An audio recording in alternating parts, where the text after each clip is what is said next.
gracias por la espera de la paciencia. Vamos a dar inicio a esta mesa correspondiente al protocolo de colonialidad y pues a la limitación del tiempo me parece oportuno ahorrarnos un poco la larga presentación de las líneas curriculares y también las partes de exposiciones porque apremian tiempo, ¿no? Vamos a iniciar con una exposición de Rodrigo Pardo Fernández y pues si ustedes la misma me lo permiten, pues nada más voy a mencionar qué están haciendo ahora, ¿no? Es muy interesante. Rodrigo, sus temas de investigación giran en torno a la identidad, la verdad, la literatura fantástica en México y la narrativa fronteriza y migratoria entre México y Estados Unidos, que forman parte de la Universidad de Michoacán, que dice Nicolás Hidalgo. ¿Sí? Sí. Pues más la palabra. Muy buenos días, muy buenas tardes. Yo voy a hablar de esta novela gráfica. Una novela gráfica que finalmente se publicó en entregas en Granito Comics en 1993-94 y esta última edición, tiene varias ediciones, esta última y definitiva edición, además a color, salió en 2021.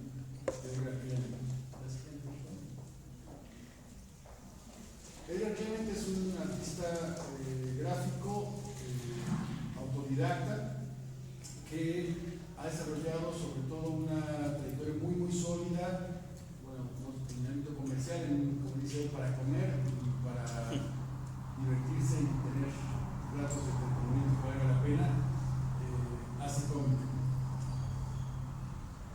En 1993-94 tuvo una beca del Fondo Nacional para la Cultura y las Artes que le permitió realizar la obra que vamos a trabajar hoy, que es Operación Bolívar.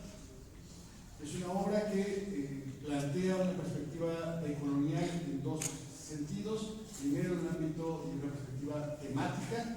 La temática es una forma de proponer o reformular procesos identitarios de conformación de la idea o cierta idea de lo que México es y América Latina es o piensa que es. Y por otro lado, también es una perspectiva decolonial en términos de la propuesta artística, es decir, en términos de la propuesta gráfica.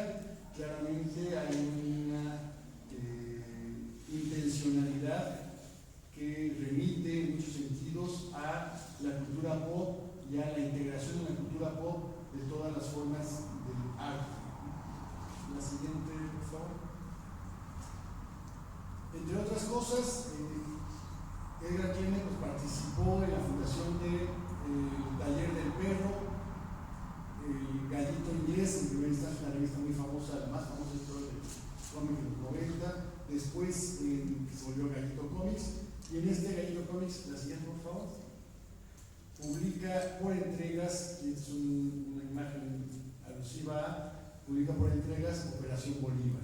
Lo interesante de la temática de Operación Bolívar es que parte de la idea, bueno, algo que estamos menos conocido, de la intervención directa de la CIA y del gobierno estadounidense para la producción de drogas en América Latina como una forma de control de intervención en los años 70, 80, 90, bueno, hasta la fecha seguramente también, pero lo que está más documentado es eso, y toma eso como pretexto, como una perspectiva subversiva de la Operación Bolívar, en el que se plantea un universo en el que, como forma de resistencia, el mundo prehispánico mítico se resiste a llegados españoles y sus propios dioses y ángeles, así lo dice la introducción de la novela, y lo enfrenta. Entonces los nahuales se enfrentan a los ángeles en el mundo mítico, pero con el mestizaje esa confrontación se diluye o se atenúa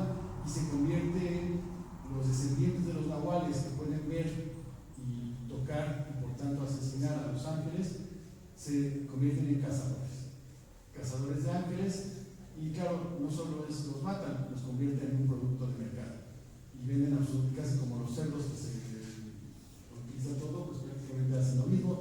Creo que lo único que dicen que no se utiliza son las uñas, todo lo demás, los huesos se pulverizan, se vuelve una droga, la sangre se mezcla con alcohol y se pasa por un proceso y se convierte en una bebida reconstituyente, la carne se come, etc. La siguiente, por favor. Me interesaba tomar esa captura, compartir esa captura de cómo fue el proyecto que permitió crear a Edgar Clement, Operación Bolívar, porque ahí dice: narrar una historia utilizando todas las técnicas plásticas y gráficas posibles. Y así se lo dieron, o sea, así le dieron el apoyo. Se le promete hacer de tutti frutti y lo hace. Es decir, ahora veremos algunas de las muestras y lo hace. Súper interesante, llevaba una promesa de eso. Vemos aquí distintas portadas, desde la original de 97 hasta la última de 2021. La última es editada por Pura Pinche Fortaleza, recientemente, que también edita otros trabajos, Querubín, que acaba de salir, y está por salir Perros Salvajes. La siguiente, por favor. Esta es la portada, bueno, una de las 3 portadas posibles que se puede adquirir, es la que yo tengo, de Operación Bolívar, y aquí se ve claramente al cazador de ángeles llevando la cabeza del ángel y el cuerpo y las alas, todo utilizado. Resulta complejo editar las características presuntamente propias de aquellas importadas. En el proceso de conformación de la identidad mexicana se reconoce el sincretismo, el mestizaje, lo dice él directamente, de lo que somos, pero al mismo tiempo se plantea la posibilidad de resistencia. En ese mismo contexto sincrético que incorpora distintas mitologías, distintas formas de entender y de vivir la realidad, plantea la resistencia. Es más, es una resistencia no intencional, no es una resistencia en términos políticos, pero sí es una resistencia que mezcla, dado que actualiza la historia, pues mezcla otros elementos, porque claro, se plantea la novela en los 90, se habla de la política y la economía de esa época, del momento en México, se habla por supuesto de la relación binacional México-Estados Unidos, se habla del Tratado de Libre Comercio, se habla del narcotráfico en términos emergentes y por supuesto, bueno, se habla de la policía judicial, por ejemplo, que hoy ya no existe, pero se habla de la policía judicial y sus amigables prácticas de tortura, ¿no? Entonces vale mucho la pena en ese sentido. Es una postura bastante crítica de cómo incluso algunos diálogos plantean cómo es posible que queramos seguir siendo lo que somos sin ponerlo en cuestión, sin discutirlo, sin revelarnos lo que ha hecho, ¿no? La siguiente, por favor. La base, por supuesto, de toda la idea de Operación Bolívar es justamente la posibilidad de la confrontación entre el mundo humano y el mundo divino. Es la Caribumaquia, que aparece en Querubín y otros cuentos de 2007, aunque bueno, son cómics que vienen mucho antes, de los 80, de Edgar Clement, y justo se ve la posibilidad de enfrentarse hombres y demonios, hombres y ángeles, hombres y quimeras, etc. Lo interesante es que es una forma de subversión, es decir, es romper el paradigma. Normalmente atendemos los designios divinos, ¿no? Sufrimos las acciones de los seres sobrenaturales, pero aquí se plantea que no, que podemos pelear con ellos, ¿no? Y esa pelea implica reconocer una posibilidad como un tal Macandal en el reino de este mundo de la revolución, ¿no? De cambiar las cosas, en lugar de el reino de este mundo en el que no pasa nada, ¿sabes? Es un reino en el que es posible la revolución, es posible la revuelta, es posible asesinar a los seres míticos que nos acechan. La siguiente, por favor. En este mismo sentido, la identidad, eso que nos hace reconocernos y reconocer a los otros, lo entendemos como algo maleable, incluso, sobre todo, cuando se refiere a un personaje en una Puebla de Los Ángeles ficcional. Es interesante porque parte de la novela transcurre en Puebla. Ahora lo vamos a ver, transcurre en Puebla, en la iglesia que tenemos aquí al lado, en la catedral, ¿no? Entendemos la identidad como un punto de encuentro, un punto de sutura, como una forma de identificación temporal. algo móvil y siempre referido a la diferencia. Además de que la identidad es la identidad del mestizo, nahual, hombre, animal, que conlleva un posicionamiento, una transgresión cultural en tanto contradicción y una condición, por supuesto, sociopolítica. La identidad no es algo inamovible, sino un constructo, un conjunto de elecciones identitarias que tiene una mayor o menor emergencia a partir de los contextos de interacción de los individuos en situaciones sociales determinadas. Así lo vemos que cuando los personajes se transforman, se ponen una máscara, se transforman en nahuales, etc., cambian. O sea, son elecciones, no es que siempre sean de una manera, van siendo. Es un devenir, es un estar siendo, no es una cosa terminada. Vamos a ver aquí algunas identidades, sincretismos y la cultura pop y otros alebrijes. Y digo alebrijes justo porque aparecen los alebrijes en algún momento, justo como personajes que van guiando en el submundo al personaje. La siguiente, por favor. Vemos aquí una viñeta del cómic, pues, creo que es muy evidente, pues está la catedral, está la otra catedral. ¿No se ve bien la foto de la catedral? ¿Se supone que tiene que estar bien? Pues se ve Los Ángeles, para que se vea que sí es la de Los Ángeles. Y se ve la viñeta, porque además, casualmente en esta catedral descienden Los Ángeles, descienden de ellos casi, ¿no? Entre otras cosas. Bueno, aunque un policía judicial que también es descendiente de los brujos, que tiene capacidad de matar, piensa que Los Ángeles son extraterrestres, pero son tres historias que no vamos a encontrar. La siguiente, por favor.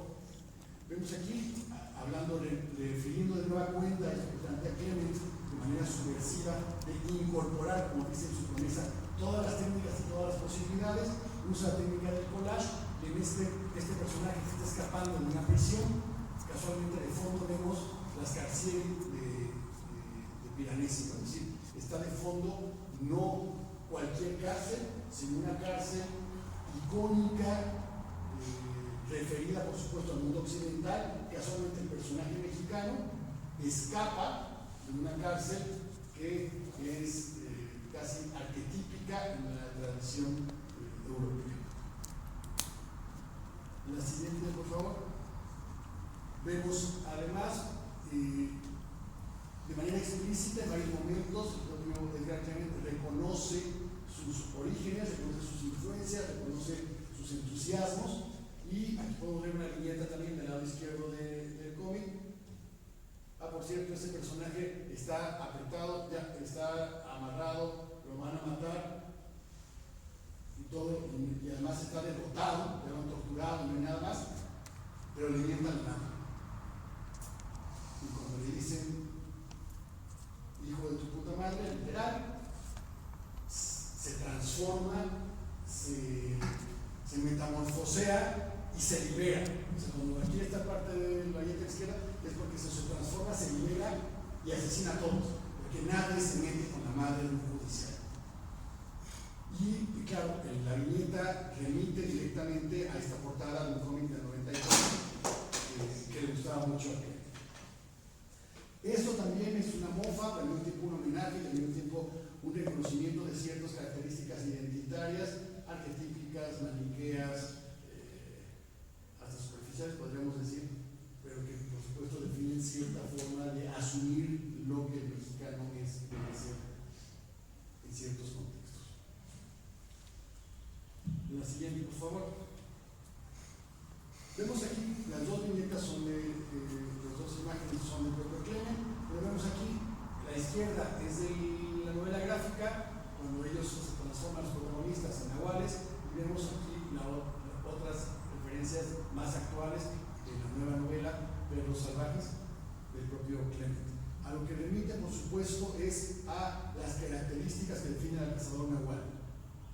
Heredero de una tradición mágica prehispánica que comercia con objetos sobrenaturales, sobre todo ángeles asesinados, y que se corresponde en su práctica con una tradición cultural sincrética entre el occidente y su vertiente europea tradicional y prehispánica en la versión pop de la mitología de los pueblos originarios. Es decir, no estamos buscando una fidelidad a la mitología prehispánica, sino a una reinterpretación en términos de la cultura pop contemporánea. Es decir, más bien el icono de las camisetas fosforescentes que venden ahora en casi todos los lugares turísticos, es más tendiente a eso que a una fidelidad histórica. Y claro, estas vertientes confluyen, se alimentan y se actualizan en el contexto de la Ciudad de México primero, de Puebla, de Los Ángeles, y bueno, y más allá en la propia frontera México-estadounidense que también aparece en la novela. Es decir, desde la mitología prehispánica hasta el ejército, la policía y otros aparatos de vigilancia y castigo, como diría Foucault, en el contexto del capitalismo salvaje o del capitalismo gore, como diría Saez Valencia, donde héroes populares que habitan la urbe son cantineros, policías judiciales, soldados, mendigos, todos ellos asociados a las clases sociales bajas y por tanto más vulnerables. Los nahuales representan este sincretismo, y nunca mejor dicho, entre lo humano y lo animal, sin solución de continuidad. No notamos diferencias. Cuando se transforma plenamente y pierde la conciencia incluso de ese yo humano y cobra otra conciencia. La siguiente, por favor. Vemos aquí también parte del sincretismo religioso que se evidencia en distintas viñetas, en distintos ejercicios. Del lado izquierdo, bueno, además no es un sincretismo solamente religioso, sino también artístico. Se ve parte del Guernica, de Picasso, se ven imágenes del Che, se ven fotografías de la detención del 68, porque además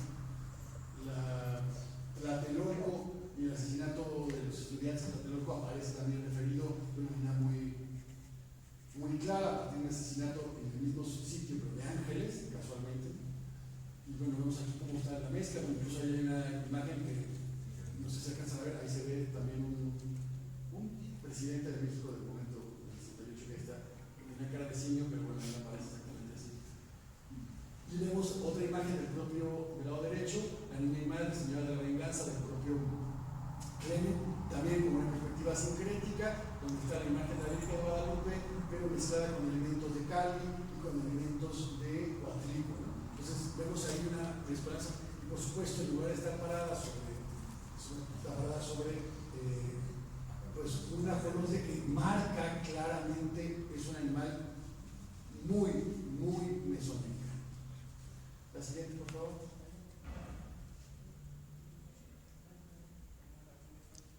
Para concluir, la lectura de la Operación Bolívar no apunta a una salida, sino a la constante de un carpe diem despojado de todo oropel, donde la economía se basa en el ejercicio violento del poder en tiempos del capitalismo gore que mencionaba Soriano. Lo que resta es la sobrevivencia de un mundo fantástico donde las tradiciones y los mitos se entrecruzan en torno a una debacle que nunca termina de llegar. Todo el tiempo se habla como casi, ahora sí viene la guerra, ahora sí viene el fin del mundo, ahora sí viene la crisis. Como decía, nosotros nacimos en la crisis, México no nos ha tocado la crisis, hemos vivido en la crisis desde que alguien defendió, bueno, en mi caso por mi edad, desde que alguien defendía el precio como un perro, ¿no?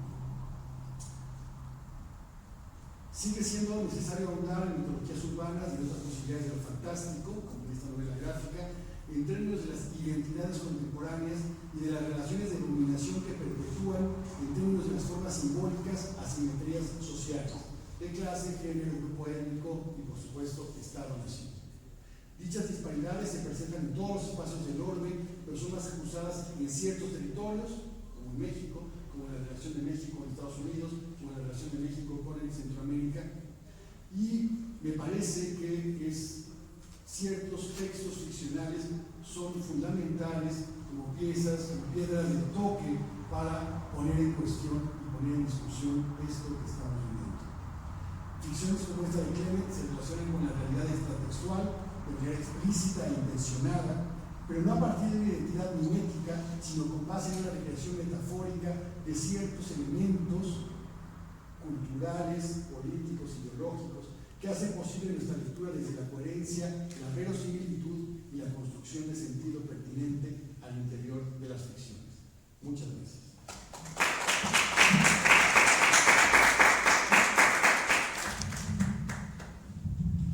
Muchas gracias. Ahora daremos paso al aporte de Agustín Venezolano y Juan Sebastián Vergara Chicotenca. Por un lado, Agustín es doctor por la Universidad Autónoma del Estado de Hidalgo, también docente de Ciencia y Arte, y Juan Sebastián Vergara Chicotenca, en artes visuales y estudiante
que nos esperamos, entonces no nos dan tiempo para poder explicar esto, pero en lo que se arregla, ahorita regresamos a hablar de las imágenes.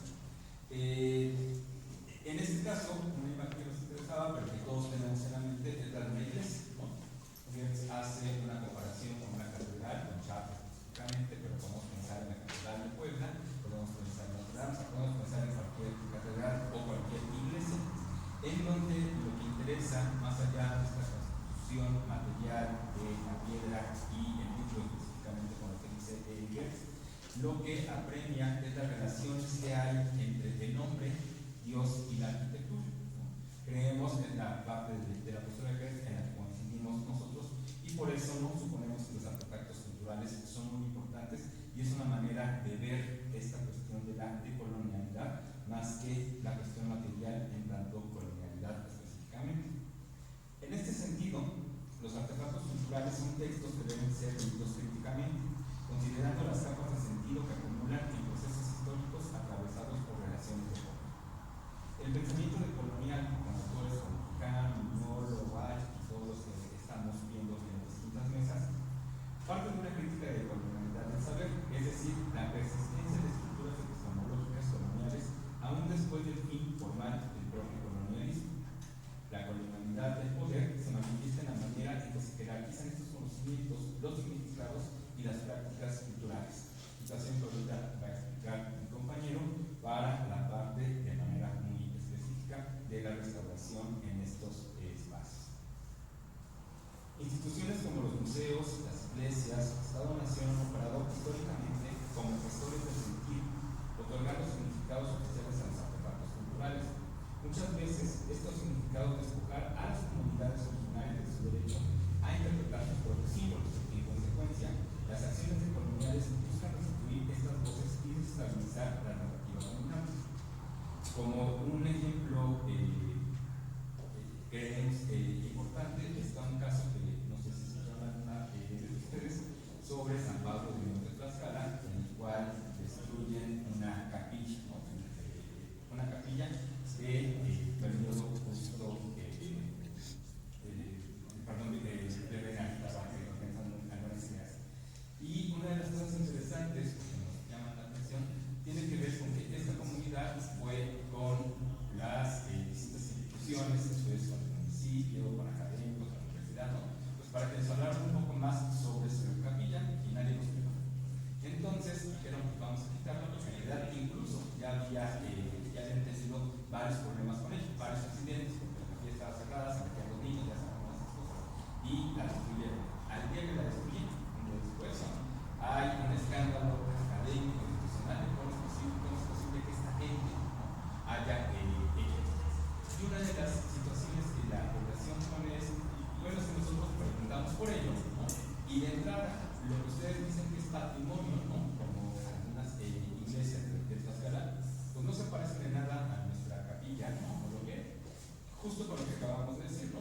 ¿Cómo queremos entonces que entendamos estos elementos, estos valores, ¿no?, patrimoniales en estos objetos, cuando lo que se promueve ni siquiera tiene que ver con lo que la gente tiene?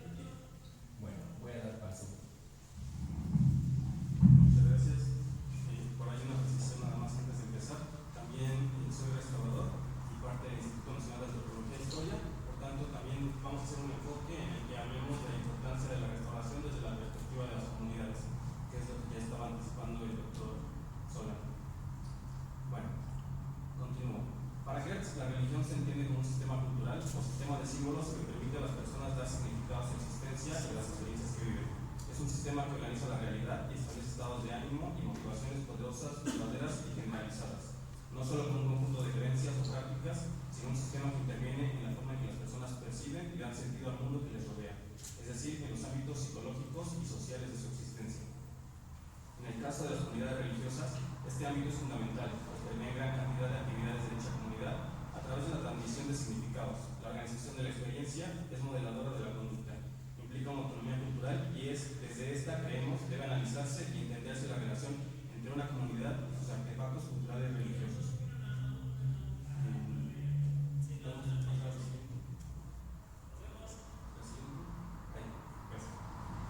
Consideramos que entender a los artefactos culturales, patrimonio o monumentos vinculados a pienso desde la perspectiva de Geertz, que sin duda, sin ser un planteamiento expresamente colonial, permite un acercamiento que nos favorece.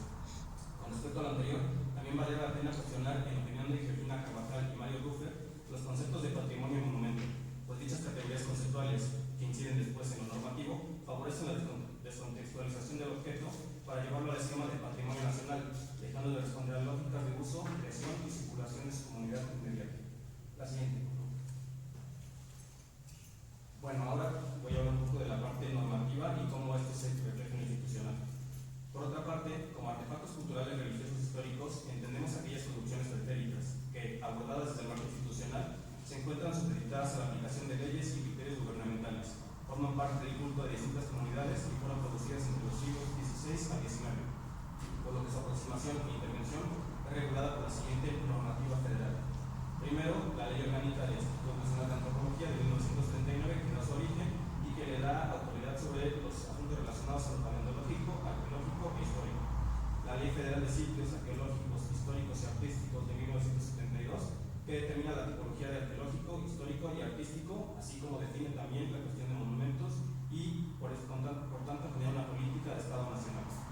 Y por último, hay que señalar que para poder intervenir un objeto de este tipo, que será un artefacto cultural religioso, existe un trámite específico que es el trámite INA 06, que con base en artículos de la Ley Federal de 1972 señala los requisitos para la intervención de monumentos históricos muebles y asociados a los inmuebles.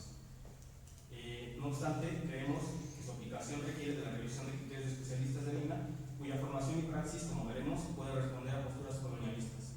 Y ahora, la siguiente, por favor. Queremos encontrar o hemos buscado documentación que nos permita ver de dónde viene toda esta influencia colonialista. Bueno, la vía de influencia europea es a través de la figura protagónica de la UNESCO, Organización de las Naciones Unidas para la Educación, la Ciencia y la Cultura, en la conformación de la disciplina de la restauración en nuestro país, donde sus criterios y enfoques han definido en gran parte el quehacer de la disciplina y con ello la formación de profesionales que, de forma directa o indirecta, tienen que ver con la intervención de los objetos sagrados de distintas comunidades. Asociado a la presencia de la UNESCO, es necesario señalar que muchos de los especialistas sabían que se asociaron entre la UNESCO y el gobierno mexicano para conformar la restauración, se habían formado o colaborado con el Instituto Central del Restauro de Italia y la ICROM, igualmente de Italia. Ambos italianos, y su influencia continúa permeando en el contexto de la restauración mexicana. La siguiente, por favor. Bueno, es importante señalar que la UNESCO y su enfoque y prácticas en torno al patrimonio tuvieron presencia en nuestro país desde la década de 1960 a través de los centros regionales, siendo el primero en 1962 en Jos, Nigeria, y el segundo en 1966 en Ciudad de México, llamado CERLACO, Centro Cultural Latinoamericano de Estudios para la Conservación y Restauración de Bienes Culturales. Que es importante decirlo porque aparte todo esto definiría una política nacionalista, recibiría alumnos de distintos países americanos y especialistas europeos como profesores o capacitadores. Esto fue el origen de la formación profesional de la restauración en nuestro país, lo cual influiría en su enfoque y desarrollo mediante aproximaciones centradas en los materiales, aproximaciones con enfoques europeos y con el objetivo de que los especialistas formados en este centro influyeran en sus gobiernos y en la población en general sobre las necesidades propias de su nación respecto a la conservación y cuidado de sus bienes culturales. Esto se manifestaría más tarde en algunas normativas, como puede ser el caso de la Ley Federal de 1972. Cabe señalar que por la vía de este centro, instalado en la Ciudad de México, se influiría en el resto de países de América Latina, pues fue este centro el que congregó a profesionales de distintas partes del continente para recibir formación profesional sobre conservación y restauración. Tras el término del convenio entre México y la UNESCO, el CERLACOR cambió de directrices, creando paulatinamente de una visión regional a un objetivo nacional. El proyecto fue asumido por el INA dentro de la Escuela Nacional de Conservación, Restauración y Museografía, y lo que permitió a México desarrollar toda una corriente propia de formación y metodología en la disciplina de la conservación, conocida como la Escuela Mexicana de Restauración, que por supuesto no dejó de tener influencia y búsqueda de aportaciones, enfoques y criterios y métodos europeos, siendo el italiano el que hasta la fecha influye mayormente. Así, se puede afirmar que el INA da un enfoque nacionalista e institucional, que en cierto sentido también es colonial, y la UNESCO aporta un sentido universalizante, eurocéntrico e igualmente colonialista. La siguiente, por favor. No obstante, también queremos hacer un seguimiento de cómo se ha desarrollado la disciplina de la restauración y, según la descripción de las etapas desarrolladas por Gamini y Gerisuya, podemos reconocer que actualmente la disciplina se ha ido alejando de prácticas centradas únicamente en la materia. El plantea que hay tres etapas. Una anterior a 1970, que está centrada en la materia, un periodo de transición de 1960 a los 90 y posterior a los 90, un periodo centrado en las personas. En este último se puede identificar una postura afín a la propuesta de Geertz y las nociones decoloniales que permitan una aproximación antropológica, sensible y consciente de las distintas manifestaciones culturales y la riqueza de su heterogeneidad. Asimismo, consideramos que es importante no imponer, sino favorecer el diálogo para que las comunidades se integren a la toma de decisiones sobre sus objetos de culto. Al respecto, presento dos casos de intervención, donde las decisiones se han centrado en los dos distintos polos involucrados, la institución o la comunidad. La siguiente. Les voy a platicar brevemente el caso de Santa María Acapulco. Es un templo del siglo XVII que lamentablemente tuvo un incendio muy grave el 1 de julio del 2007 y se perdió completamente. Tenía, como pueden ver, retablos, pinturas bastante destacadas. Y me parece que es un caso interesante de integración comunitaria porque se capacitó a la gente para que apoyara las cuestiones técnicas, pero también se les preguntó, se hizo un consenso de qué querían como templo a partir de toda esta catástrofe. Entonces se decidió de manera conjunta una reconstrucción y a partir de ello pudieran recuperar como la devoción y la vivencia que tenían dentro de este templo. Ese me parece que es un caso aceptado de participación comunitaria. El siguiente, por favor. Por otro lado, este es un caso en el que yo en el anterior caso no pude participar, en este caso sí he participado, y aquí también como parte de proyectos de restauración me parece importante reconocer algunos fallos, ¿no? En el caso del templo de San Sebastián Mártir en Huáncito, Michoacán, que es un templo igualmente del siglo XVIII, las obras que vemos son del siglo XVII, el templo y las obras son del siglo XVIII, pues hay un problema ahí también en cuanto a institucional, en cuanto a la dinámica con la comunidad, pues ha permeado más como una postura en la que se da preponderancia a las cuestiones artísticas e históricas, dejando un poco de lado la participación comunitaria, lo que ha generado que este templo se haya dejado de usar como tal, haya terminado, como ven en la imagen de la izquierda, con apuntalamientos de hace unos 2 años y el culto dentro del templo como que se ha pausado un poco, ¿no? Porque ha habido como este problema en que se quiere restaurar, pero como están ahí trabas institucionales y demás, entonces consideramos importante como esta apertura en la que la gente pueda también apropiarse y tomar decisiones con su patrimonio. La siguiente, por favor. Bueno, ahora llegando a las conclusiones, yo voy a hacer las primeras dos, señalando que las acciones decoloniales no buscan destruir la idea del patrimonio, sino devolverle su complejidad, agencia y pluralidad de significados, pues la ausencia de las dinámicas sociales en el concepto de patrimonio puede invisibilizar los vínculos comunitarios y pugnas sociales de quienes viven estos bienes tangibles e intangibles, lo que es más peligroso cuando apuntan a dicho grupo de personas, ya sean usuarios, fieles, custodios o gestores. Por tanto, es imprescindible tener diálogos con los diversos sectores de la población heterogénea, visibilizar y respetar sus fuentes de saberes y prácticas. En el caso del patrimonio religioso, urge una mirada más dialógica que no imponga sentidos, sino que los negocie y los escuche. Por tanto, es importante un enfoque decolonial, especialmente en el marco de proyectos con comunidades, donde la sensibilidad y apertura a las manifestaciones propias debe ser mayor. Y por último, la restauración es una disciplina en construcción que se vería enriquecida por las distintas propuestas decoloniales.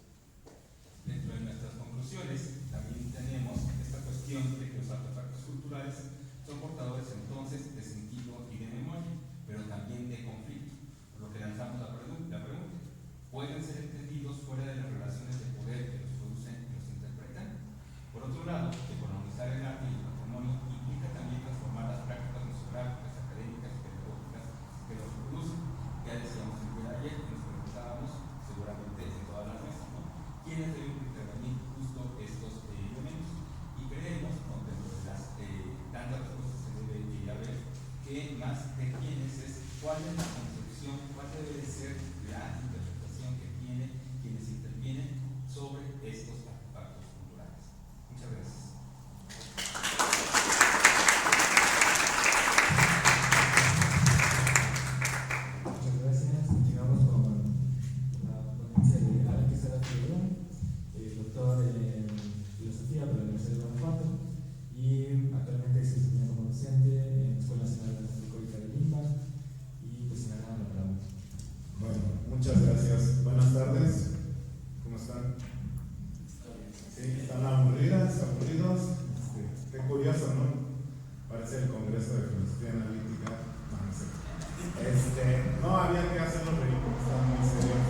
compañeros, pero si no, no me da tiempo nunca.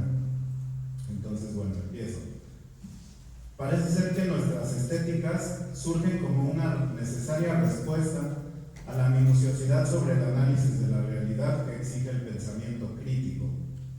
No solo se ha destacado la importancia de la estética desde ciertos horizontes más profundos que los que representaban a la estética moderna, sino su necesidad para comprender y transformar esta realidad misma a la par o como fundamento del orden ético, político, económico, pedagógico, social y cultural, entre otros. Esto sugiere una especie de superficialidad de la estética, tal como si fuese un tratamiento exclusivamente burgués que pretende reducir la sensibilidad a imperativos referentes a las bellas artes, a la supuesta alta cultura, el buen gusto, el genio, lo bello y algunos otros conceptos con un sesgo imperialista de la experiencia sensible. Es notoria la inclinación de los tratados y estudios de estética hacia el análisis de las artes. Sin embargo, esto ha representado un considerable reduccionismo en cuanto a su ámbito reflexivo, dado que, si bien se reconoce la importancia de las artes en nuestra realidad social, este no agota la necesidad en cuanto a la profundización de los afectos, las emociones, los deseos, los sentimientos y la sensualidad en el género humano. No se busca negar el tratamiento de las artes en el ámbito estético, sino de darle su justa dimensión como estética del arte y no como mera estética. Esto ha dado pie a que investigaciones sobre la teoría del arte, filosofía del arte e incluso historia del arte se presenten como una miscelánea de la estética sin mayor cuidado, lo que ha colocado como una materia que tiene como objetivo central al arte. Esta precisión, siguiendo a Sánchez Vázquez, nos aleja de las estéticas que unilateralmente concentran todo su interés en la práctica artística, así como de las estéticas clasicistas o eurocéntricas que reducen aún más su interés al concentrarse en una forma histórica del arte, el clásico o europeo occidental. Hasta ahí Sánchez Vázquez. Desde el ámbito antiimperial, liberador, descolonial, intercultural y crítico, se comprende que existen muchos ámbitos del arte que resultan imprescindibles para generar el pensamiento y una sensibilidad crítica. Como bien dice el filósofo andaluz, no puede ser una vía unilateral, sobre todo cuando existen diferentes fenómenos de nuestra realidad que demandan las herramientas de la estética para ser leídos, sentidos, comprendidos y actuados. El término, por ejemplo, artiestético, acuñado por José Ramón Fabelo Corso, Ramón Patiño y Lorena García, hace explícito al objeto de estudio, lo cual implica que no se haga reductiva la reflexión estética a las artes, sino dándole su espacio específico. Cuando pensamos en el reconocimiento de nuestro propio lugar de enunciación para así poder comprender y transformar nuestra realidad, es preciso captar en toda su amplitud las dimensiones de esta enunciación, que no solo es una afirmación ontológica y epistémica, sino igualmente sensible. Menciona Miñolo, en este sentido, estéticas decoloniales se trata de una búsqueda.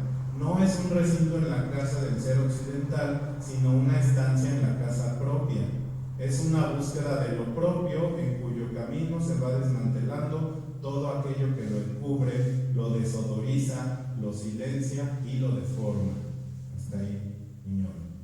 Hace unos 16 años, Walter Miñolo y Pedro Pablo Gómez, junto con otras teóricas y teóricos, comenzaron a reflexionar sobre el pensar y el hacer en clave decolonial, dando cuenta de la importancia que junto con ello debería tener el sentir.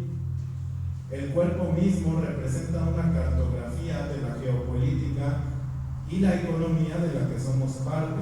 Esto es, la corpolítica de un cuerpo sintiente que se ha adaptado a los embates de su realidad. Tengo por ahí un textito que es la dietética del oprimido, que tiene que ver con este cuerpo, digamos, como reflejo del sistema, ¿no? Pensemos ahorita cuántos microplásticos tenemos dentro de nosotros, cada una y cada uno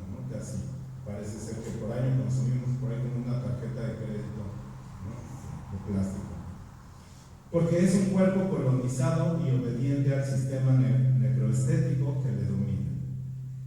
Uno de los puntos de inflexión para estas reflexiones es la llamada herida colonial, que si nos detenemos por un momento a reflexionar, nos daremos cuenta que es directamente un concepto estético, en función de que toda herida causa una sensación de dolor. Esta herida no es metafórica en sentido estricto. Los procesos coloniales infringen dolores de todo tipo, si bien podemos decir que el poder y el saber son herramientas clave de la colonización, el sentir es igualmente importante, por lo que hay que reconocer sus características particulares. Todo pensamiento descolonial y liberador tiene que pasar por un rasero crítico bastante severo en cuanto que busca desmarcarse de una fuerte herencia moderna y colonial. Tan es así que en las revisiones críticas se sigue reescribiendo una obra a la luz de la actualidad y el devenir conceptual crítico. Estas dinámicas permiten no negar las tesis originales, sino lograr que permanezcan vivas en la posible implementación de nuevas ideas o defensa y fortalecimiento de las mismas. Se trata de la afinación de las herramientas teóricas y conceptuales de nuestro pensamiento crítico. Como consecuencia, las estéticas de la liberación y las estéticas descoloniales no se han dejado de construir, abriendo un abanico de posibilidades que sigue ampliando nuestro horizonte de sentido. Esto es, sensible y epistémico. En 2017, en Chile, se celebró un evento sin precedentes, bueno, también, afortunadamente, y sin precedentes también. Se trató del primer coloquio sobre filosofía de la liberación, pero con el acento en la estética. Dicho evento fue extraordinario para el mismo Enrique Dussel y para algunas personas que llegábamos desde diferentes contextos. Tal parece que, como sucede con mucho del pensamiento crítico latinoamericano, había una comunidad grande y dispersa de personas que nos interesamos por la estética de la liberación, pero desde las herramientas que cada una y cada uno extrajo en su momento, dado que Enrique Dussel había renunciado años atrás a la posibilidad de escribir su estética, indicando que ya no le daría tiempo de sumar la estética a su sistema. En aquel encuentro, el maestro se veía fascinado por la novedad de las ideas que se presentaban en dicho evento. Tan es así que cambió su conferencia sobre transmodernidad e indicó con toda honestidad que desde las notas que había tomado a lo largo del día organizaría una nueva ponencia.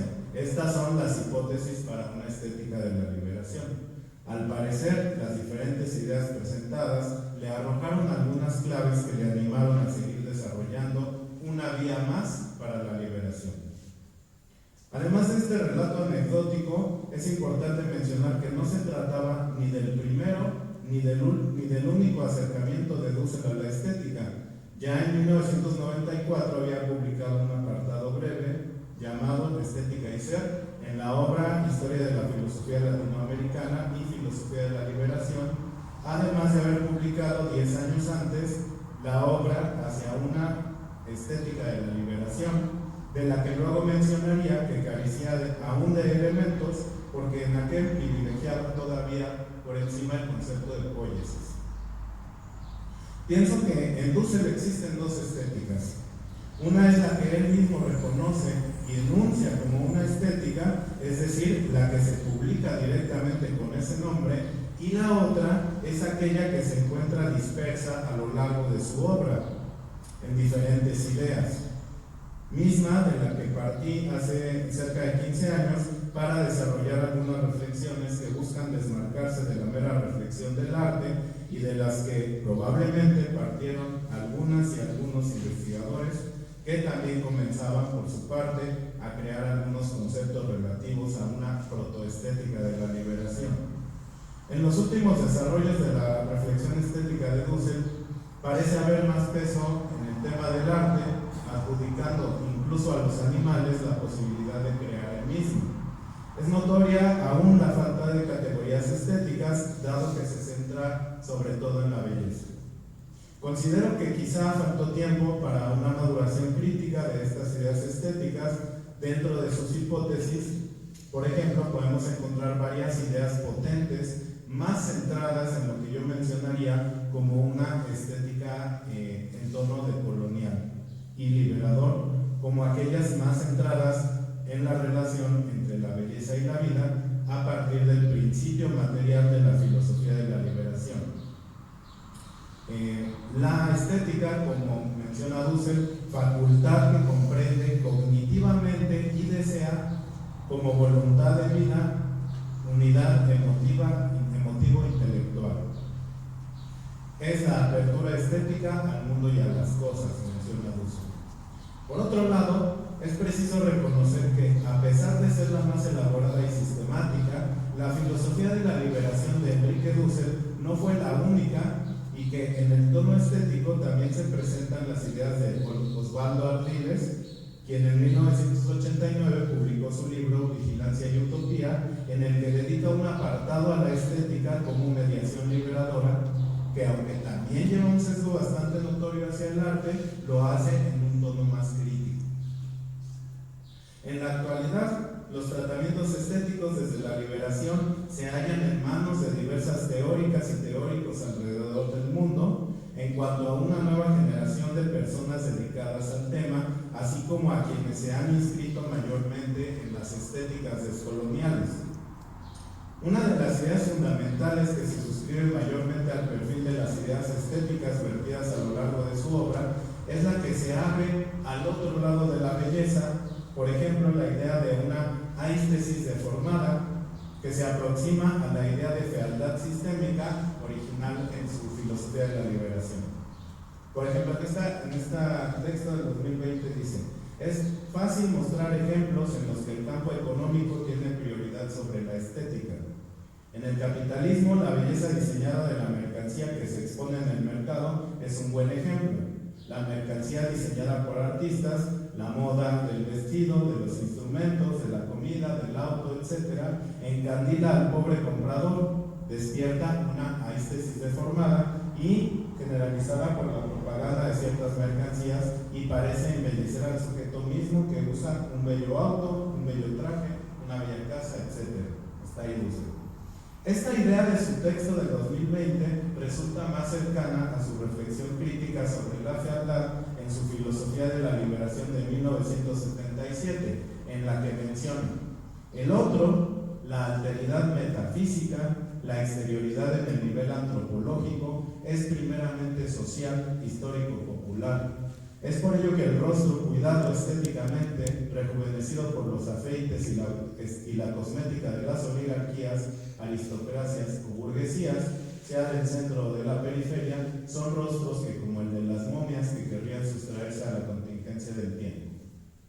Eternizar el presente con terror al futuro es el patos de todo grupo dominador.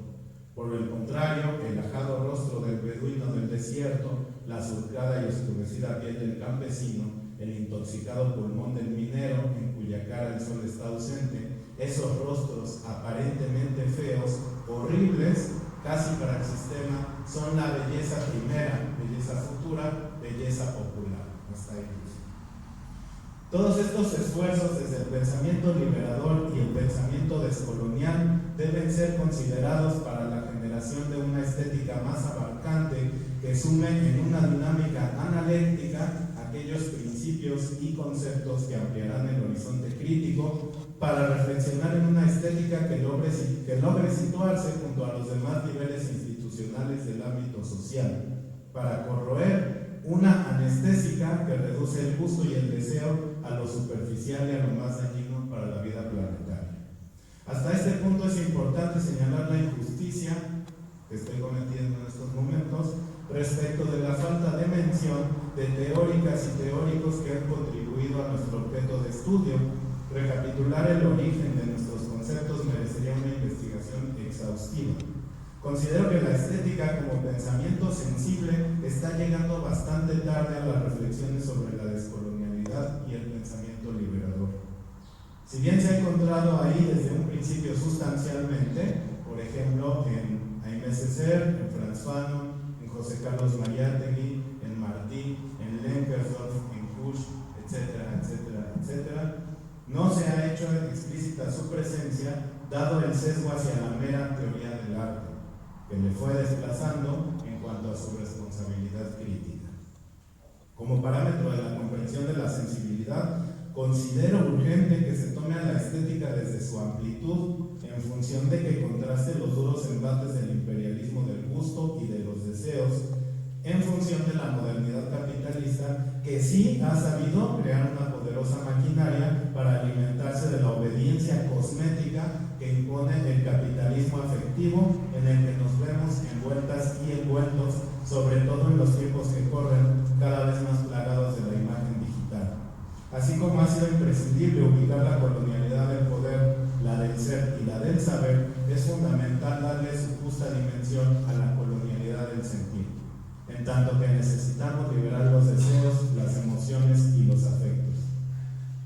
Es desde la cosmética, como sensibilidad alienada, que se desarrolla un orden anestésico que, cual analgésico, quita los dolores del mundo, pero no les repara, simplemente les adormece.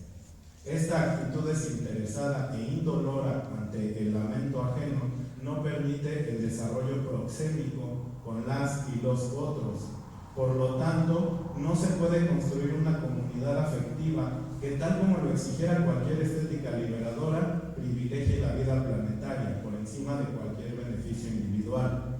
Sin embargo, esta cosmética que crea una fantasía de bienestar en lo superfluo vela lo verdaderamente importante, no solo la propia vida, sino la de las y los demás, dando paso a una dinámica necroestética en el mundo.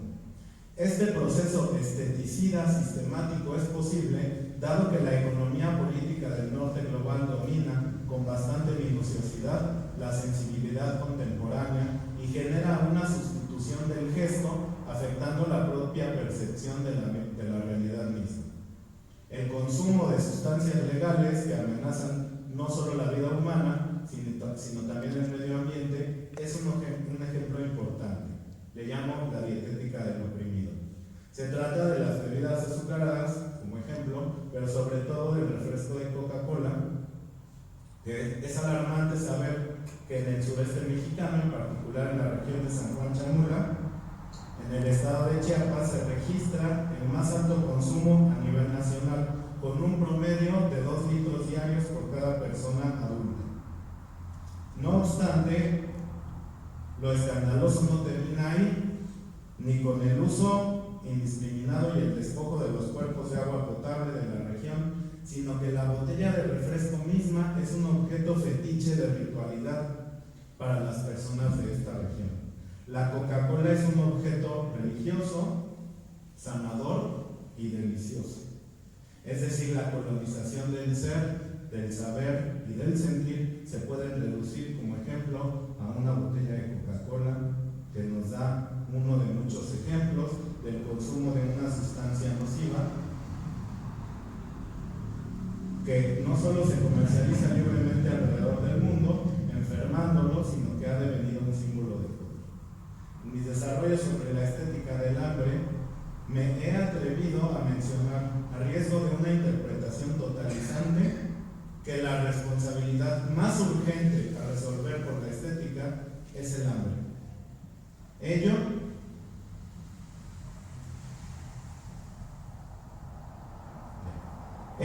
no con el afán realmente de clasificar las miserias del mundo, sino de llamar la atención en un asunto. Me imprimió, les faltó la última hoja. Ello no con el afán realmente de clasificar las miserias, sino de llamar la atención en un asunto que antes que la guerra siempre ha podido ser resuelto, pero nunca se ha querido resolver: el hambre.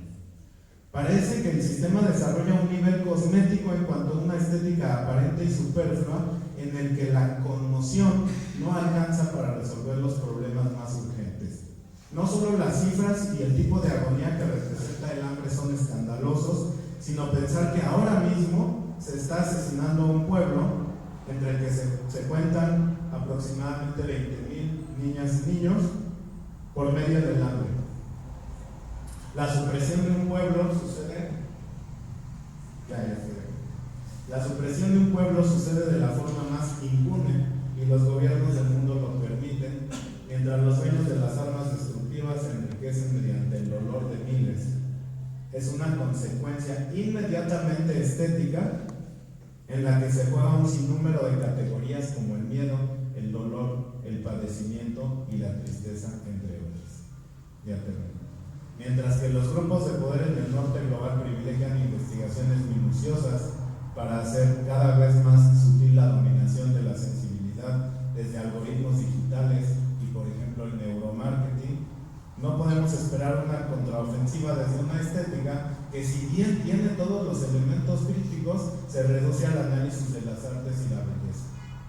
Si bien he sido reiterativo en que no se trata de descartar la importancia del arte y junto con ello la descolonización de la belleza, no queda más que como buenas intenciones al no tratar de indagar en las profundidades de los demás subsistemas de nuestra realidad, como en la amplia gama de categorías que representan la sensibilidad contemporánea. Es fundamental redirigir la sensibilidad en su justa dimensión, esto es, la recuperación de una estesis, pero desde la sinestésica, que no refiere directamente a la percepción compleja por los sentidos, sino a una sensibilidad comunitaria de espíritu analéctico y necesariamente intercultural. El último tercio de este incompleto texto he utilizado varias de las categorías que considero que conformarían a una estética descolonial y liberadora que tiene como objetivo liberar la estesis de su yugo colonialista e imperialista en diversos sentidos. Estas categorías, algunas clásicas de la estética, están siendo redimensionadas en función de la construcción de un cuerpo teórico que cimente las necesidades críticas de una estética para el sur global. Muchas gracias.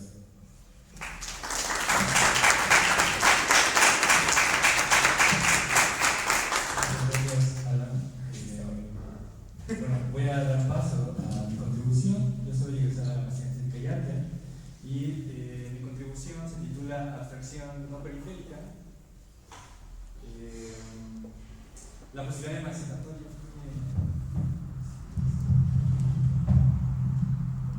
La posibilidad emancipatoria en la obra de Lia Clark y Gego. Particularmente dividiré mi aporte en tres momentos. En el primero profundizaré en la obra de Lia Clark. En el segundo abordaré la obra de Gego y finalmente me interesa plantear una serie de conclusiones a partir de la noción de Andrea Giunta respecto a pensar una abstracción no periférica. Bueno, yo les voy a compartir una serie de imágenes, particularmente sobre las obras de ambas artistas del sur, particularmente Lia Clark de Brasil y Gego, radicada y nacionalizada venezolana. Bueno, ya está en imagen un poco lo que les quiero compartir, y justo para acotar mi intervención y para dar paso, creo, al oportuno diálogo, a las interacciones que se han vertido aquí, me interesa pensar en esa dimensión participativa, política y subversiva que ambas obras y ambas producciones, tanto de Lia Clark como de Gego, plantean un nuevo, o bueno, no tan nuevo, pero al menos una posibilidad de pensar un vocabulario formal que tenga que ver con la línea. Entonces, justo más adelante hablaré de dos líneas en particular, la línea orgánica y la línea de convivencialidad. Dicho sea de paso, y para advertir un poco, este trabajo se articula después de un largo aliento que tiene que ver con la de maestría, que tiene que ver justo con la pregunta por la línea, es decir, pensar las implicaciones de la línea en estética y en tecnología.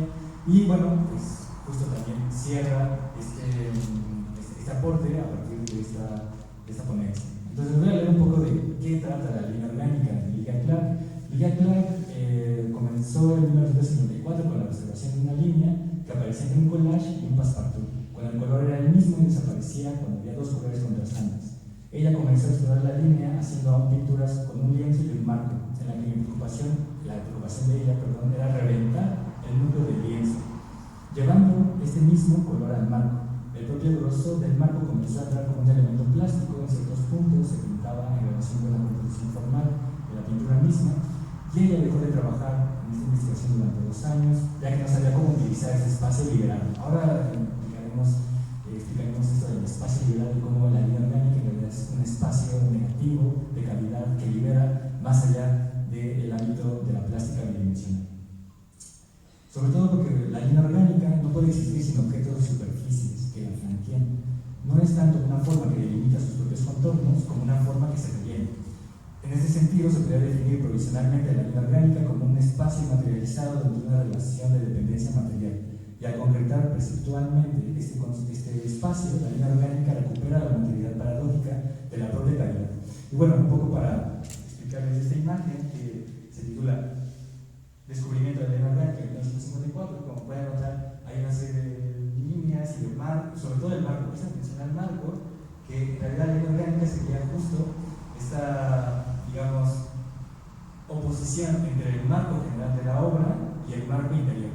Ahora veremos que la línea orgánica, al lograr esta oposición entre el marco general de la obra y el marco interior, plantea un espacio negativo, es decir, una cavidad, pero esa cavidad tiene, digamos, la potencia afectiva y sobre todo la potencia estética para plantear otras cuestiones.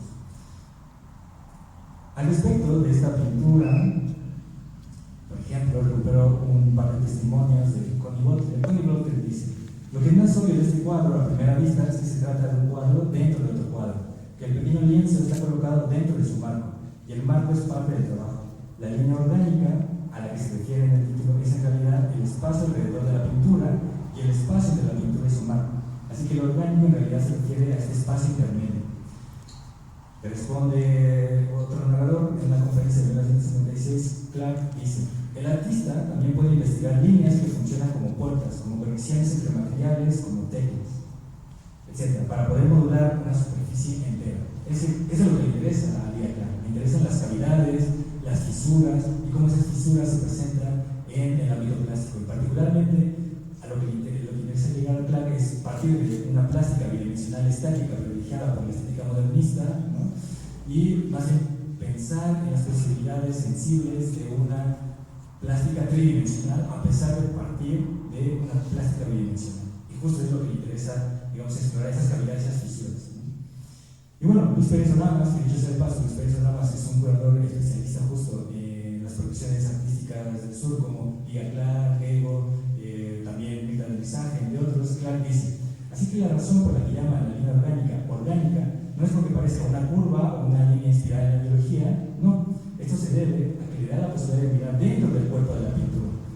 Y eso que se realiza como una incisión en el cuerpo de la pintura, por lo tanto funciona como una apertura para el organismo de la pintura. Esto es bien importante porque matiza las distinciones entre la línea orgánica, privilegiada por ejemplo en autores como Böhringer, ¿no? A partir de 1910-16, este célebre manuscrito de la Reflexión de la Naturaleza, donde plantea la línea orgánica a partir de un marco de la oposición respecto a la predicción sentimental, y como la línea orgánica o la línea abstracta más bien plantearía una disposición respecto a la integridad misma del artista, ¿no? Entonces, claro, lo que hace aquí Oramas es diferenciar respecto a otras tradiciones de la línea orgánica para plantear que la línea orgánica de Clark es sumamente singular en esa medida, porque plantea la posibilidad de pensar a la obra de arte como un organismo, y en esa medida cómo se abre dicho organismo justo a partir de dispositivos como la línea orgánica, así como la posibilidad de plantear una fisura, una cavidad, un espacio negativo. Entonces, si una superficie se transforma en un cuerpo orgánico, la idea de espacio se integra en relación con el soporte real, y esto es la misión de la línea orgánica. Entonces, la siguiente. Esta es otra obra que revela justo esta experimentación de Clark en 1954 respecto al descubrimiento de la línea orgánica. Como pueden notar, claro, pareciera en la medida en que nosotros enriquecemos nuestro acervo visual, esta obra, esta pintura, bien nos remite a trabajos de arte abstracto, ¿no? Como Mondrian, etc., o Malevich, sobre todo. Entonces, también cabe pensar la crítica que hace Clark respecto a estas tradiciones, tanto de Malevich como de Mondrian, entre otros, sobre todo porque para Clark, y recuperando otra autora como Irene Small, que recientemente publicó un libro que se llama justo La línea orgánica, plantea la posibilidad de pensar la línea orgánica ya no solamente como un artefacto que se revela en la plástica artística, sino también como una posibilidad de pensar metódicamente otras respuestas críticas a las modernidades artísticas. Es decir, privilegiar ya no nombres como Malevich, como Mondrian o como Frank Stella, que realizaron trabajos semejantes de ella, sino también pensar en la posibilidad de cómo Clark es crítica de esa historia del arte moderno, ¿no? Y sobre todo, a partir de este descubrimiento de estas series, podemos notar que lo que justo seguir produciendo de tal modo que esta crítica respecto a la modernidad también se presente y se vuelva explícita en sus propias manifestaciones plásticas. Ahora, dicho sea de paso, también cabe decir que esta manifestación, esta experimentación plástica de Clark no solamente se queda en el taller, sino que lo que me interesa mostrar y sobre todo compartirles es que esta manifestación también se lleva al espacio público, al espacio también hasta cierto punto político. Es decir, ese tipo de experimentos va tejiendo una serie de redes en los cuales diferentes estudiantes, personas también de la vida urbana se van sumando y van aportando a partir justo de un descubrimiento como este. Claro, a decir, bueno, ¿cómo pasan de un asunto plástico, tan formal, etcétera, a un asunto público y político y subversivo? Bueno, pues Elia Clark es una artista que realmente gran parte de su producción ha sido matizada a partir de su intervención en espacios públicos, ¿no? De ahí como las intervenciones en murales, etcétera, que comienzan ya desde 1950. Bueno, esto en relación a... ¿Qué quiero leerles algo sobre esto del lugar del espectador respecto a este tipo de experimentos? Porque les digo que es complejo, pero como fenómeno perceptual, la línea orgánica es una función de la observación y la cognición. Requiere que un espectador interprete el espacio literal y le otorgue legibilidad y significación estética. En ese sentido, la línea orgánica implica una virtualidad característica de la imagen, incluso cuando comprendamos su actualidad en el espacio. La línea orgánica se representa a sí misma de forma abstracta en el tiempo real de la observación del espectador. Sin embargo, a la medida en que la línea es un fenómeno espacial formado en relación con entidades materiales, preexiste el reconocimiento del espectador y persiste más allá de esto. Así como existe una tensión entre el espacio real y lo metafórico en la técnica cultural de la cuadrícula, una tensión similar ocurre aquí entre la distinción de percepción visual y estructura material. Es decir, piensen en esto a modo de experimento. Tenemos una hoja en blanco como esta, ¿no? ¿Cómo podemos plantear una línea orgánica a partir de la enseñanza de Clark? Pues rasgándola, ¿no? Entonces, cuando la rasgamos, en la medida en que supone un soporte material, lo que plantea justo la línea orgánica de Clark es plantear una fisura. Y esa fisura y esa cavidad puede dar cabida justo a otras implicaciones de carácter estético, no solamente individual y perceptual, sino también cognitivo. Ahora, en la siguiente, hemos pasado de un aspecto bidimensional como la pintura y Clark, dado que es una artista, digamos, multifacética y con diferentes técnicas que ella domina, también su diálogo de Clark con la arquitectura es bastante prolífico y por ello estas maquetas plantean justo no solo la necesidad de priorizar zonas liminales, sino de comprenderlas como intervalos espaciales. En lugar de simplemente materialidades, se trata de plantear un medio para fisurar una superficie y no cerrarla. Con este fin, no es sorprendente que las maquetas exhiban una fragilidad que solo se ha exacerbado con los años. Después de todo, las ligaduras espaciales que permiten que la línea orgánica integre una superficie también contiene la posibilidad igual y opuesta de la fragmentación de esa superficie. Entonces, en pocas palabras, lo que tenemos con este ejemplo es plantear justo cómo la línea orgánica habita por todas partes. Es decir, en la manera de pensar en esto, bueno, cómo ejemplificar y manifestar la línea orgánica a partir de la noción de habitar. Pues piensen, por ejemplo, en las goteras, ¿no?, que tenemos en nuestras casas, etcétera, o las fisuras que de pronto se dan de manera natural, justo por la erosión y la fragilidad que implica el hecho material. Ahora, no solo se trata de señalar aquello, sino también de pensar en las implicaciones estéticas y cognitivas que plantea este tipo de fisuras en un lugar como el hogar, por ejemplo, la casa. Bueno, esto en relación a la línea orgánica de Elia Clark. Ahora, pasando a Grego. Un poco lo que me interesa mostrar en Grego, más allá de un proyecto en particular, es cómo se plantearía esta noción de línea de convivencialidad.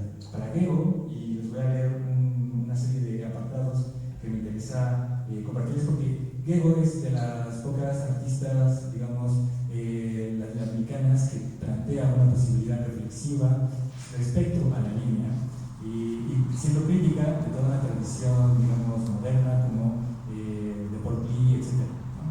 Entonces, por ejemplo, para Grego, la línea se define como un concepto humano que expresa la relación entre puntos, algo que es enteramente abstracto en el sentido de que físicamente no existe en la naturaleza, y la línea como medio indica materialmente la relación entre puntos en el espacio, expresando visualmente el pensamiento humano descriptivo, la línea como objeto para jugar. Y esto es importante destacar porque para llegar a la línea de convivencialidad es importante el aspecto lúdico y cómo generamos y trazamos líneas en esa dimensión ahí de juego. Y por ello, estas imágenes son niños jugando en un proyecto de Gego, famosísimo, que se llama La Reticularia.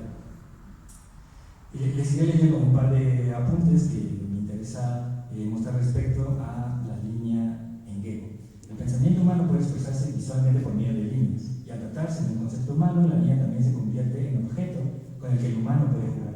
¿Cómo jugar con las líneas? ¿Cómo descubrir un comportamiento y una conducta a través del juego que inauguran las líneas?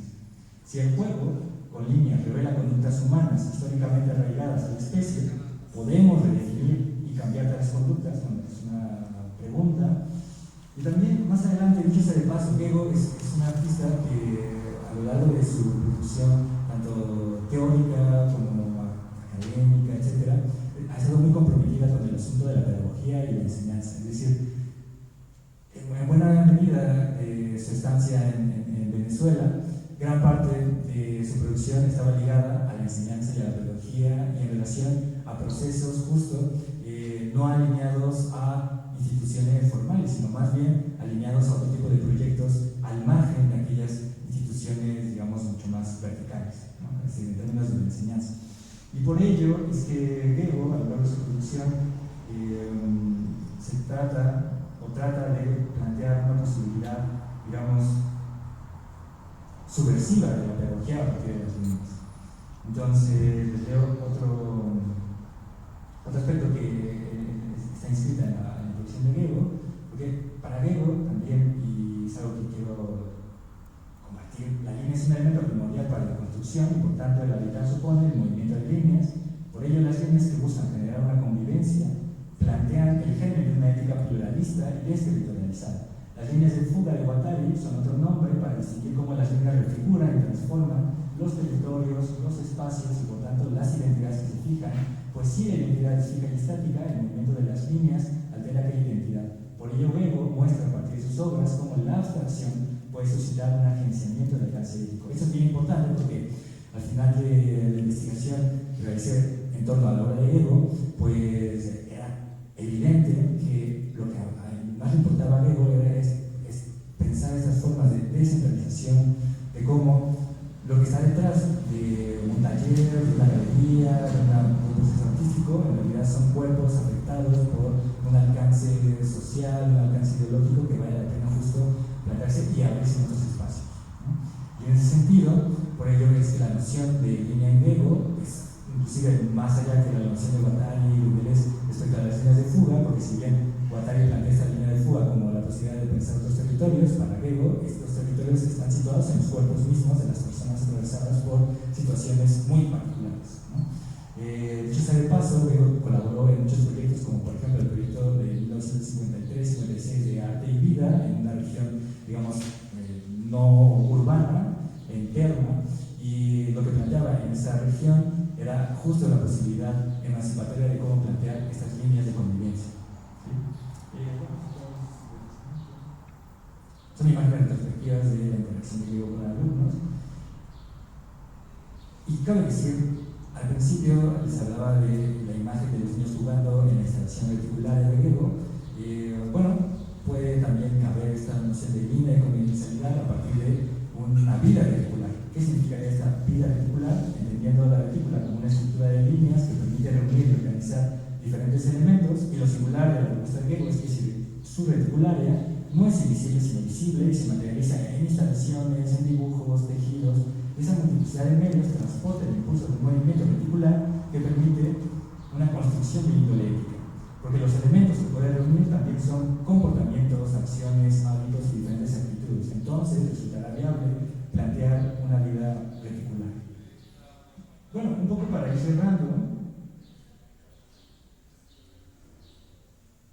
les quiero compartir algo que tiene que ver justo con el programa de Arte y Vida, del cual Gego formó parte en 1956, en el cual, perdón, no sé, en 70, porque recupera en ese taller mucho las enseñanzas de Ivan Illich respecto al término de convivencialidad, porque para Illich el término de convivencialidad refiere a lo opuesto de la productividad industrial, y con eso quiere decir que hay una interacción autónoma y creativa entre las personas y la interacción entre las personas y su ambiente, y esto encontrarse con la respuesta condicionada de las personas a las demandas que los otros hacen. y que les hace un ambiente creado por el amor. Considero que la convivencialidad es la libertad individual realizada en la interdependencia personal y como tal un valor ético intrínseco. Entonces, en pocas palabras, en síntesis, lo que plantea Hegel a partir de la línea de convivencialidad es justamente trazar esas redes, esas formas modulares en las cuales diferentes hábitos, comportamientos, pensamientos, afectos y acciones se van articulando de manera reticular. Si me explico, es la articula pensando como esta cuadrícula que se va sumando y justo que constituye una fundamentación de una línea, como elemento primordial para dar cabida a esta retícula. Y bueno, pues finalmente, como para ir cerrando, y a lo mejor pues ya disculpa, y pues justo Andrea Junta, y la razón de todo esto era pensar en una abstracción no periférica, porque Andrea Junta plantea que esta abstracción latinoamericana no periférica posibilita un sentido de desocultar la singularidad disruptiva que emerge cuando se desacomoda la sensibilidad. Y las sensibilidades se ponen en un marco pedagógico y un marco justo de enseñanza a partir de ciertos elementos primordiales, como en este caso fueron dos líneas: la línea orgánica de Liga Clark y la línea de convivencialidad de Hegel. Y pues bueno, muchas gracias y pues, vamos, gracias.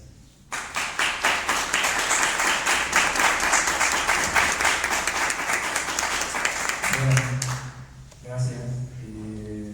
Estamos algo con el tiempo encima. No sé si, sobre todo, los asistentes quisieran preguntar algo. Yo creo que los que estamos presentes estamos ávidos de preguntas. Entonces, podemos, una serie, si les parece bien, recolectamos preguntas del foro y después pasamos a la respuesta. ¿Vale? Entonces, hay dos preguntas. Okay. Primero, gracias por todo lo que ponen. Seguir pensando. Sobre el trabajo de Edgar Clement, yo tengo la oportunidad de conocerlo porque él es parte, él nació en el barrio de donde yo soy, en la Ciudad de México, él es de Nesa, y me parece como en la estructuración de hablar sobre un artista en un espacio de articulación de narrativas decoloniales. Faltaría, por ejemplo, yo lo invité a uno de los proyectos que hice en una colonia cercana que se llama la Agrícola Oriental, y él decía lo importante que era para él la secundaria 134, que fue donde encontró el chilango, el México rudo, ¿no? Me gusta mucho cómo él, yo lo voy siguiendo además en las redes sociales, y cómo él articula siempre estos comentarios políticos, incisivos, y que siempre están además fuera del sistema. Él nos comentaba en alguna de sus ponencias cómo él estaba como a veces un poco incómodo cuando trabajaba en el Chamuco, porque en el Chamuco siempre mucha izquierda y mucho ultra contra el poder, y que no se sentía tampoco cómodo estar de ese otro lado, ¿no? Es decir, como incluso la izquierda toca a su radical, y también es una manera un poco fascista de ir armando, y las cuatro transformaciones es el claro ejemplo, ¿no? Con Rafael Barajas, cómo él se contrapone a que haya crítica adentro, ¿no?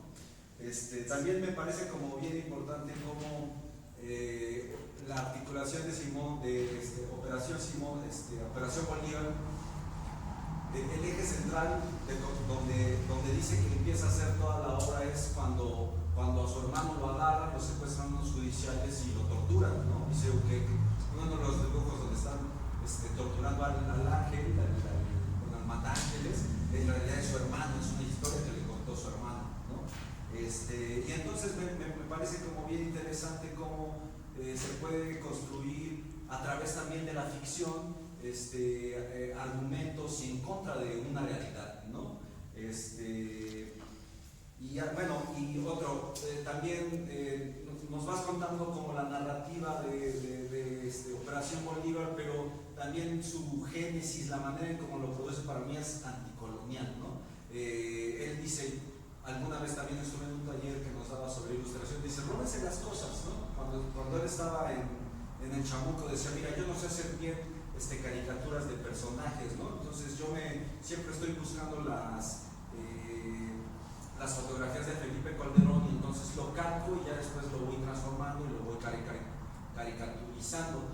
Y esto también nos lo muestra cuando él, muy joven, se roba, dice, yo tenía una colección de periódicos, todo el tiempo me la pasaba viendo los periódicos, y y lo que hacía es, por ejemplo, esta imagen que nos muestras de la Catedral de Puebla es una fotografía que sacó de un periódico que fotocopia y que la jala, y que antes de que existiera, porque ahora el trabajo de forma manera digital con la tableta, decía yo, estaba en los periódicos, veía revistas, decía, esta imagen me gusta, y se la jalaba, y la cortaba, y la encimaba, y la superponía, y entonces no respetaba como la historia, sino que él iba inventando a través, digamos, él nos decía, de muchos robos que iba haciendo de imágenes, articulaba esta historia,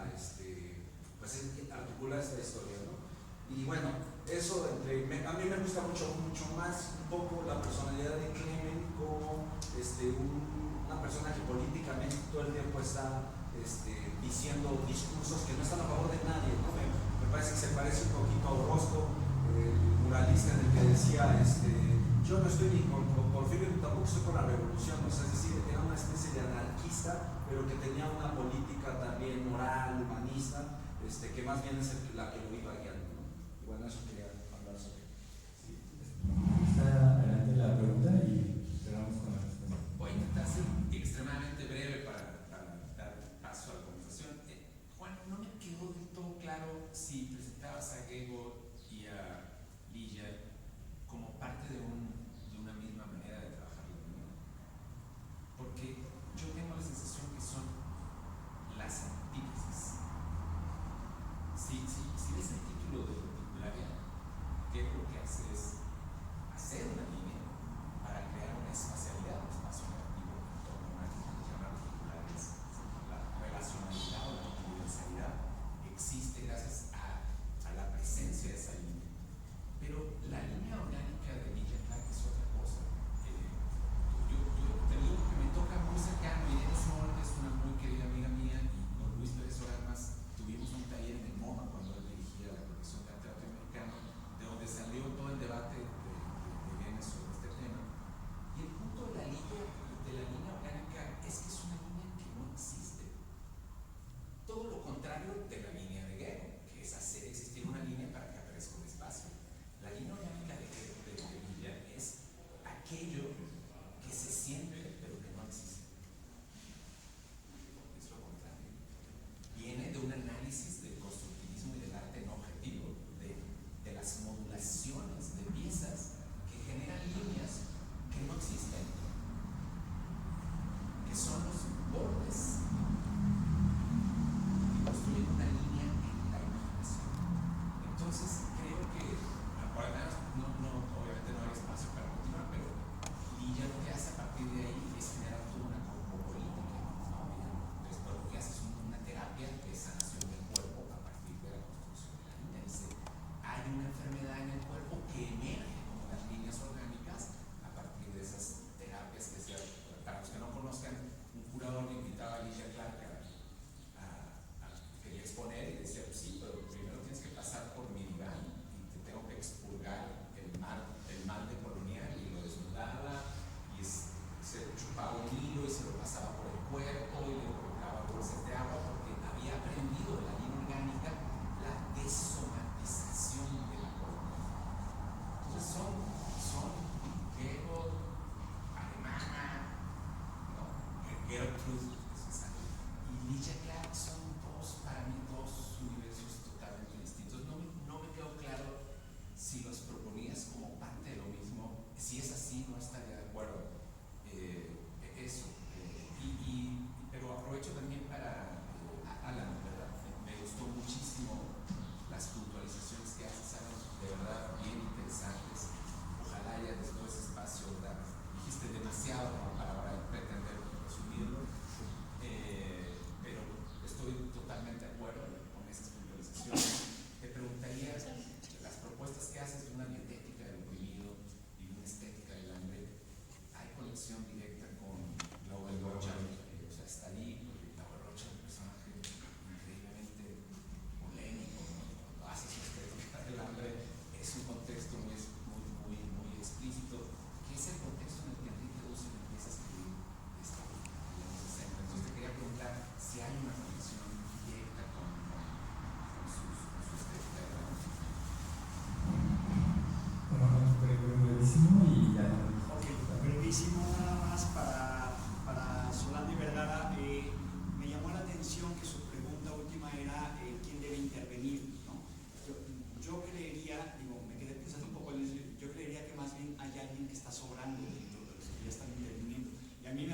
estos organismos internacionales que son claramente conservacionistas, pero que no les importa lo más mínimo, en este caso muy específico de los templos de los que hablaban, no les importa la subjetividad de la gente que está ahí, sobre todo entre más popular menos, ¿no? Está el caso de los budas estos que volaron ahí en Afganistán, que lamentó todo el mundo, pero pues, no se dan cuenta de también lo que implica, ¿no? La parte también, al contrario, ¿no? Una religiosidad que es iconoclasta y que no puede tener ese tipo de elementos, ¿no? Pero bueno, hasta ahí, ¿no? Muy brevemente, si conocían esta parte de la historia de base, ¿no? de Operación Bolívar, y digo, ya no lo dije porque es parte de lo que estoy trabajando y parte de lo que él mismo señala de manera muy clara de algunas de las páginas de Operación Bolívar, es que él se acercaría mucho a lo que hace la cineasta María Cañas, que es el cine porcino, que es utilizar todo de todo el mundo. Es decir, aquí no hay límites de derechos de autor, y justo es, bueno, María Cañas hace exactamente eso, pues ella no filma absolutamente nada, sino que pues hace collage de lo que hay en el universo, sobre todo ahora de internet, ¿no? Pero no solo internet. Y en el caso de Clemente, yo creo que él lo tiene muy claro, es decir, todas las viñetas. Lo interesante es como una de las críticas de la época en que salen, en los 90, las críticas eran de que era caótico, ¿no? De que no queda claro, de que no tiene una línea propia, de como que se ve interesante, pero, ¿no? Siempre con un pero. Y yo creo que al contrario, justo la vigencia que tiene hoy Operación Bolívar, y lo que sigue haciendo él, además, cualquiera que lo siga en redes sociales, él además comparte lo que hace todo el tiempo, es decir, lo comparte y ahí está. No es. Porque tuve la suerte de un libro que edité en 2022, le escribí, oye, yo quiero una viñeta tuya, ¿la puedo usar? Sí. Entonces, ¿no? Sin problema. Lo interesante es que él hace esto, como el cine porcino de María Cañas, que él hace pues una novela gráfica así, ¿no? Lo decía yo hace un minuto, cuando él hablaba del uso de los ángeles, es lo que él hace. O sea, él utiliza absolutamente todo lo que está a su disposición y bueno, uno lo puede ver.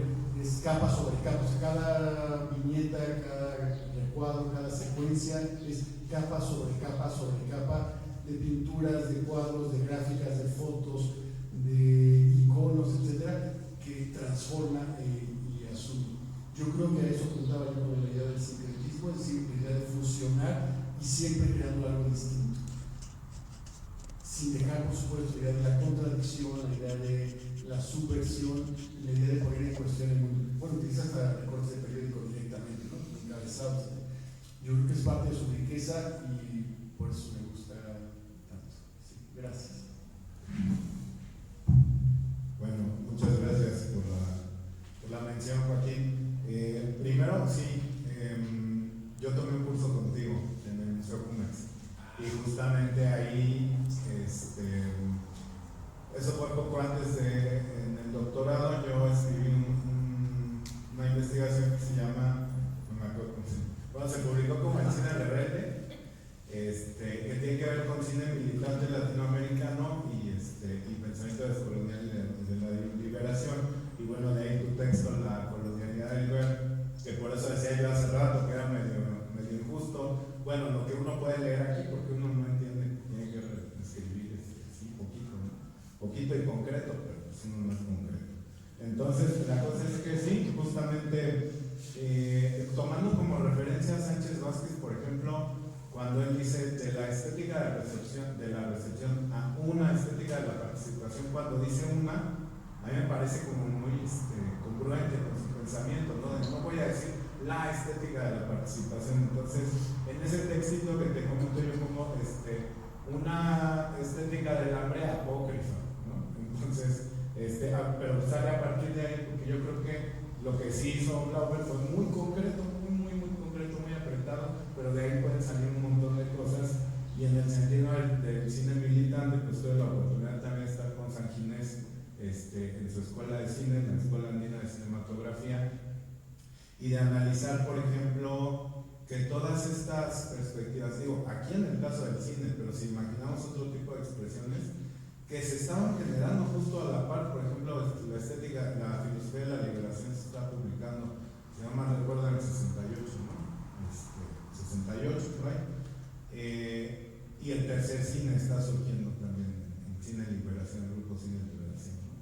con su ensayo cinematográfico, porque San Ginés está haciendo este cine indígena. O sea, empiezan a surgir muchas cosas que creo yo que siguen estando dispersas y siguen pasando, ¿no? Pues para investigarlas y atraparlas en el tiempo, pues está bastante interesante, ¿no?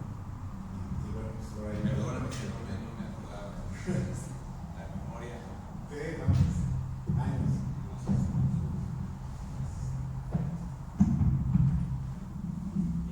Bueno, con respecto a de que estaría sobrando ahí un participante en las cuestiones institucionales, a mí me cuesta un poco de trabajo verlo un poco así como tan drástico. Yo vengo precisamente como de la parte institucional del Instituto de Antropología, entonces yo creo que sí hay por una parte importante en que hay que, sobre todo en las cuestiones técnicas que habría que ver con las cuestiones de intervención del patrimonio, pero lo que sí creemos es importante empezar a considerar la participación y la comunicación, la toma de decisiones, ¿no? De qué quieren las comunidades con su patrimonio, y a partir de eso a lo mejor generar como un diálogo, una apertura y una escucha a las diversas manifestaciones y formas de vivir este patrimonio.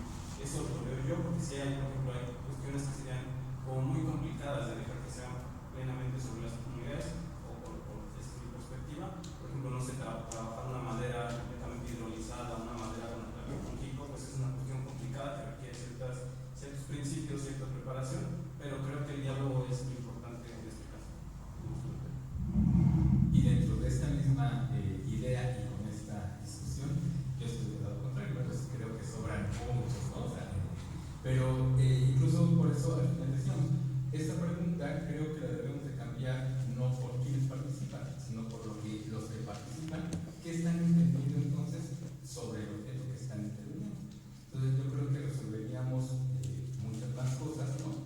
En esta cuestión, claro que para llegar a ello, ¿no? Se requieren también muchos otros tipos de esfuerzos. Entonces, más que quienes sobran, ¿no? Quienes intervienen, quienes deben, ¿cómo deberían de ser sus pensamientos sobre esto que están interviniendo? El diálogo, vamos en el diálogo. Bueno, para cerrar, bueno, respondiendo, me parece fascinante el apunte y qué gran gusto conocer a Rodrigo, ¿no? Justo porque esta obra de línea orgánica a mí me parece una obra sumamente importante porque revela justo las posibilidades de reflexión político, estéticas y de manera como pues muy contemporánea, ¿no? Sobre todo como eso, como esa obra de línea orgánica de Irene me abrió un panorama brutal respecto a la obra de Miguel Clark, ¿no? Y en efecto, es decir, tu intuición y tu certeza es así, o sea, mi interés no era, digamos, pensar la línea de conexidad con Gego y la línea de Clark como iguales, sino justamente diferentes. Es decir, la línea orgánica por un lado y la línea de conexidad de Gego por otro, pero que al final se reúnen en la posibilidad, digamos, emancipatoria, subversiva, a partir de lo que nos enseñan ambas líneas. Es decir, claro, el proyecto de Gego está atado justo por su propio marco conceptual a diferentes contextos políticos, también ideológicos, etc. Y que bueno, es difícil como sintetizarlo y sobre todo como concretarlo con la línea de orgánica de Gego, que es un proyecto de largo aliento y también de diferentes interacciones sociales, etc. Entonces, en efecto, son distintos. Es decir, mi interés más bien planteaba la posibilidad de pensar una fracción no periférica a partir de aprender de ambas líneas, tanto la de Gego como la de Clark, ¿no? Y ahora que planteas que estás haciendo cargos panoramas y Irene, pues yo encantadísimo de seguir el diálogo y eso, porque he escrito como, bueno, ya para hacer, pero yo creo que ya vamos a hacer a la mesa y a lo mejor esa conversación ha sido. Entonces, muchas gracias a todo el asistente y nos esperamos en la próxima mesa.